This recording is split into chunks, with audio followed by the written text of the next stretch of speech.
औज़ु बिल्लाहि मिनश शैतानिर रजीम बिस्मिल्लाहिर रहमानिर रहीम। अल्लाहुम्मा सल्लि अला मुहम्मदिन नबीजिल उम्मीजिल करीम व अला आलिहि व सहबिहि व बारिक व सल्लिम। मोहतरम ख़वातीन व हज़रात, अस्सलामु अलैकुम। इम्तिहान कुरान पाक में महान का रूट वर्ड चूज़ हुआ है, जिसका आमतौर पर तर्जमा आजमाइश से किया जाता है। लेकिन क्या आजमाइश और इम्तिहान में फ़र्क है? जी हाँ जनाब, बहुत फ़र्क है। आपने देखा है कि जब हम एग्जामिनेशन हॉल में बैठे होते हैं तो हमारी कैफियत क्या होती है।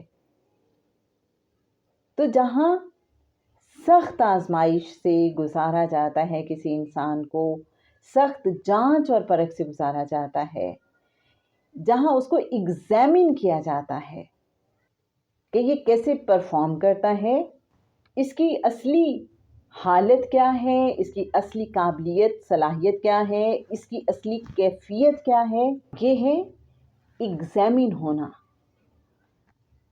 तो जहाँ भी कुरान पाक में एग्जामिन करने की बात हुई है, वहाँ पे महान का रूट वर्ड यूज़ हुआ है। ये एग्जामिनेशन कैसा होता है? जैसे आप ये देखें कि आमतौर पे हम डॉक्टर के पास जाते हैं तो कहा जाता है कि जी आपको एग्जामिन किया जा रहा है। जब हम कहीं अप्लाई करते हैं तो उससे पहले भी हमारा एक पर्चा होता है जिसमें हमें एग्जामिन किया जाता है हमारी काबिलियत और सलाहियत को, राइट। कुछ अहले इल्म ये भी बताते हैं कि जहाँ पे सख्त आजमाइश होगी तो वहाँ पे भी एग्जामिन का वर्ड यूज़ होता है। मज़ीद एग्जामिन या इम्तिहान या ये जो महान का रूट वर्ड है, इसको समझने के लिए एक और मिसाल है कि जब कोई शख्स कोई पर्टिकुलर क्लेम करता है तो उसके उस क्लेम को वेरीफाई करने के लिए जो प्रोसेस एडॉप्ट किया जाता है वो भी एग्जामिनेशन है। कुरान पाक की 2 आयत ऐसी हैं जिनमें महान का रूट वर्ड यूज़ हुआ है। सूरह नंबर 49 की आयत 3 का तर्जमा है, यकीन जानो जो लोग अल्लाह के रसूल के पास अपनी आवाज़ें पस्त रखते हैं, यही हैं जिनके दिलों का इम्तिहान अल्लाह ने ले लिया तकवा के लिए। तो ये समझ आ रही है कि अगर हमारे दिल में वाकई आका सल्लल्लाहु अलैहि वसल्लम का अदब व एहतराम है तो हम अपनी मनमानी नहीं करेंगे, अपनी आवाज़ को पस्त रखेंगे और आका सल्लल्लाहु अलैहि वसल्लम की आवाज़ को, आका सल्लल्लाहु अलैहि वसल्लम की तालीमात को मुकद्दम जानेंगे, आका सल्लल्लाहु अलैहि वसल्लम के नक्शे कदम पर चलेंगे, आका सल्लल्लाहु अलैहि वसल्लम की सुन्नत के मुताबिक अमल करने की कोशिश करेंगे। कुरान पाक की जो दूसरी आयत है जिसमें महान का रूट वर्ड चूज़ हुआ है, सूरह नंबर 60 की आयत नंबर 10, जब आए तुम्हारे पास मोमिनात हिजरत करके तो तुम इम्तिहान लो उनका। अब ये क्या किस्सा है कि जब मोमिनात हिजरत करके आए तो उनका क्या इम्तिहान लेना है? इसका बैकग्राउंड कुछ यूँ है, आपको याद होगा कि जब मिसाक हुदैबिया हुआ था और जिसमें ये तय पाया था कि अगर वो मुसलमान जो मक्का में हैं भागकर मदीना आ जाते हैं तो उन्हें वापस कर दिया जाएगा।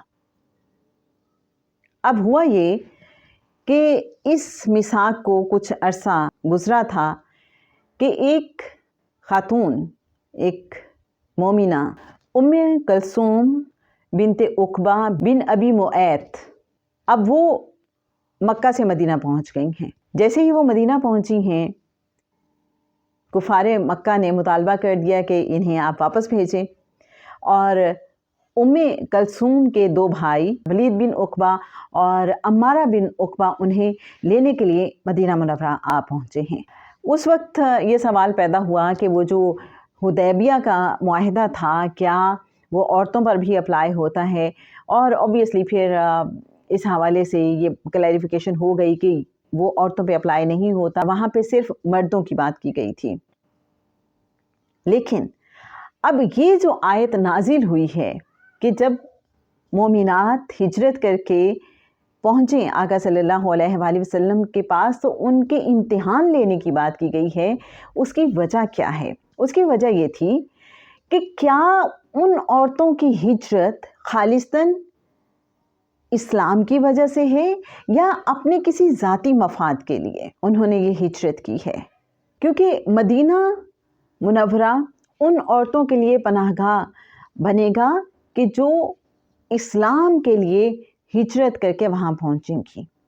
اگر کوئی عورت اپنے کسی ذاتی مقصد کے لیے وہاں جاتی ہے مکہ سے ہجرت کر کے مدینہ، اور اب بظاہر وہ یہ کہتی ہے کہ جی میں تو اسلام کی وجہ سے ہجرت کر کے یہاں آئی ہوں، لیکن پس پشت اس کا کوئی اور مقصد ہے، کوئی اور غرض ہے، تو اب بتا دیا گیا کہ جو مومنات کا ورڈ یوز ہوا ہے کہ جو مومنات آئیں ہجرت کر کے تو ان کا امتحان لیا جائے، ان سے ایک خلفیہ بیان لیا جائے گا کہ ان کی یہ ہجرت واقعی اسلام کے لیے ہے، اللہ کے لیے ہے. تو یہ ہے ان کا ایگزامینیشن. یہاں پہ بھی ماہن کا ورڈ یوز ہوا ہے. اس سے ہمیں یہ سمجھ آتی ہے کہ جب بھی کوئی سٹیٹمنٹ اگر انسان دیتا ہے تو اس کو ویریفائی کرنے کے لیے، یا جب بھی کوئی انسان کوئی کلیم کرتا ہے تو اس کی ویریفیکیشن کے لیے جو پروسیس اڈاپٹ کیا جاتا ہے وہ بھی ایگزامینیشن میں آتا ہے، وہ بھی امتحان میں آتا ہے. اور پھر جیسے کہ ہم نے اس سے پہلے دیکھا تھا کہ اللہ تقوی کے لیے ہمارے دلوں کا امتحان بھی لیتا ہے کہ ہم کیسے بیہیو کرتے ہیں، اور پھر وہ ہمیں متقین کی لسٹ میں شامل کر لیتا ہے اگر ہم پاس ہو جائیں.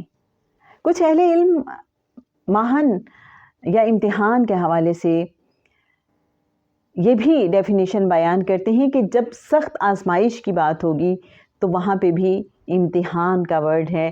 جیسے وہ پھر یہ بتاتے ہیں کہ حضرت ایوب علیہ السلام ایک سخت آزمائش سے گزارے گئے، سخت امتحان سے گزارے گئے، اور ان کی جو اولاد ہے وہ بھی ساری کی ساری ختم ہو گئی، ان کا مال بھی ختم ہو گیا، اور پھر جو ان کی جسمانی تکلیف تھی، بیماری تھی، اور اتنا طویل عرصہ کہ ان کے سارے اپنے انہیں چھوڑ کے چلے گئے سوائے ان کی وائف کے، لیکن وہ صابر و شاکر رہے، راضی بار رضا رہے. تو یہ ایک بہت سخت امتحان تھا ان کا. لیکن فائنلی جب انہوں نے اللہ کو پکارا تو اللہ نے ملٹی پلائی کر کے انہیں یہ ساری نعمتیں لوٹا دیں. نہ صرف پہلے والی نعمتیں ساری لوٹا دیں بلکہ ان کو ملٹی پلائی کر دیا، اور اسی طرح سے ان کی صحت پہلے سے بھی زیادہ اچھی ہو گئی ہے، ان کو جوانی عطا کر دی، جیسا کہ ہم سب جانتے ہیں. سورہ الانبیاء آیت نمبر 83 ترجمہ. اور ایوب کو یاد کرو جب انہوں نے اپنے رب کو پکارا، مجھے بیماری نے چھو لیا ہے اور تو سب سے زیادہ رحم کرنے والا ہے. تو جناب یہ تھی امتحان، ایگزامینیشن، ماہن کا ورڈ جو قرآن پاک میں یوز ہوا ہے، اس کے حوالے سے ایک وضاحت یا ہماری انڈرسٹینڈنگ. انشاءاللہ ہم اب بات کریں گے نیکسٹ ایپیسوڈ میں فتنے کے حوالے سے. قرآن پاک میں فا تا نون کا جو روٹ ورڈ یوز ہوا ہے، اصل میں اس سے کیا مراد ہے؟ کیا فتنے کا ورڈ جو صرف آزمائش کے لیے استعمال کیا ہمارے بہت سے اردو ٹرانسلیٹرز نے، تو کیا اس کا مطلب محض آزمائش ہے؟ اگر یہ محض آزمائش ہے تو یہ کس طرح کی آزمائش ہوتی ہے؟ یہ کون سی جانچ اور پرکھ ہے؟ اس حوالے سے انشاءاللہ جناب بات ہوگی. آج کے لیے بس اتنا ہی. اجازت دیجیے. اللہ حافظ.